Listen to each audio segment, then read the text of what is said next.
Et après les choix de Laura Smet, voici un album hommage à son père, Johnny Hallyday. C'est la première fois en 60 ans de carrière que le rocker laisse ses amis artistes reprendre ses plus grands standards. Florent Pagny, Raphaël, Benjamin Biolay ou les jeunes de The Voice comme Louane se sont appliqués à réinterpréter 16 titres de Johnny.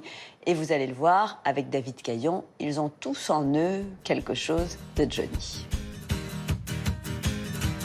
Il n'a pas besoin d'être là pour attirer l'attention. Preuve en est, il y a quelques jours, dans un hôtel parisien, des journalistes venus de la France entière rassemblés pour suivre le lancement de On a tous quelque chose de Johnny, album hommage de toute la scène française aux chansons de ce monument national. On a demandé à Benjamin Biolay, Thomas Dutronc et Yarol Poupeau, guitariste et directeur musical du chanteur depuis 2012, ce que représente pour eux l'idole Hallyday.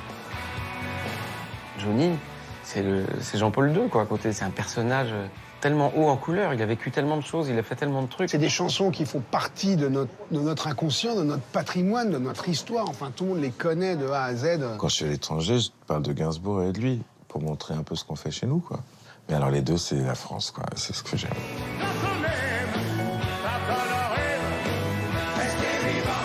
C'est notre rocker français, c'est lui qui a fait le rock en français, quoi, avec Eddie et Dick. Il a amené ce style, je crois, en France, c'est lui, quoi. À même titre que Sacha Distel a amené le côté crooner, qu'Henri et Salvador a amené le côté bossa. Johnny, il a véhiculé ses valeurs de musique rock, un peu pop aussi, mais surtout rock, quoi. Cette énergie, elle est incroyable.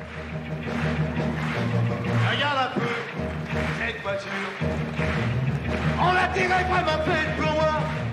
Il y a plein de gens qui, je pense, connaissent Eddie Cochran grâce à Johnny Hallyday, connaissent Chuck Berry grâce à Johnny Hallyday. Mais tout ce cinéma fait pour le penser. Cette voiture devant eux, elle est terrible. Les adaptations qu'il a pu faire dans les années 60 des classiques et des grands standards du rock'n'roll, du rockabilly, moi-même, j'ai connu Elle est terrible avant de connaître Something Else d'Eddie Cochran. Il y a plein de chansons comme ça qui sont connues en France grâce à lui.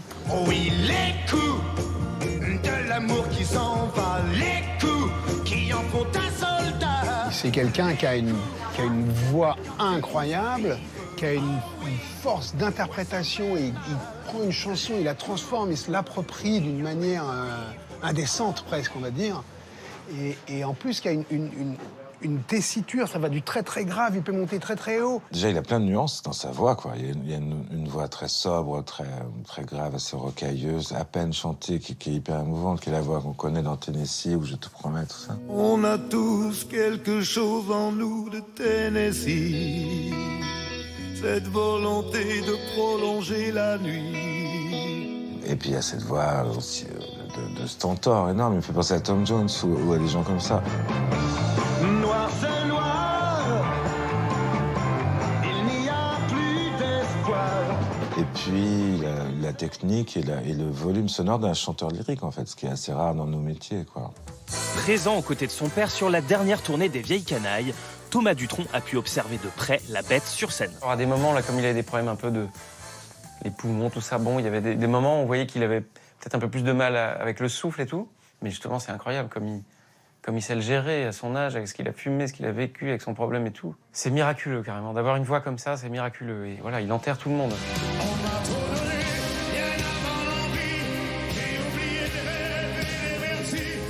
Le secret de la longévité, c'est ça, c'est de savoir se réinventer, de savoir se renouveler, de toujours se mettre en danger, de prendre des risques, quitte à se planter, hein. Il a eu des périodes où il s'est planté. Il a fait des trucs, je sais pas quoi, à un moment, il a fait Hamlet, un disque incroyable où il déclamait des chansons sur des orchestrations complètement psychédéliques. Son cri s'éteint comme une joie, la boue immonde où elle se noie. Bon, c'est un disque que moi je trouve très marrant et touchant, ça n'a pas marché, mais au moins il s'est lancé dans l'aventure.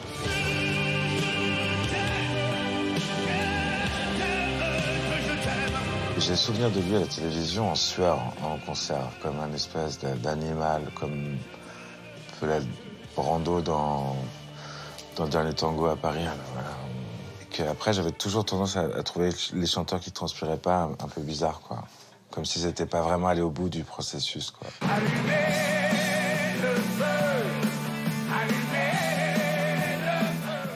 Quand on part pour une centaine de concerts, si on fait 100 fois le même show, la même chanson, la même setlist dans le même ordre, on va devenir fou. Donc le plus possible, on change des trucs, on a des nouvelles idées. Et lui, c'est le premier à m'appeler des fois 1 heure avant de jouer en me disant « Ah, dis donc, à la radio, j'ai entendu cette chanson-là, on va la jouer ce soir. » Et alors on se retrouve dans les loges avec les guitares, on montait sur scène, à la répéter. « Ah oui, d'accord, là, il y a le pont. » Et on y va et on la joue. Et c'est en général des moments géniaux parce que c'est une prise de risque. Et c'est là où ça fait des moments magiques.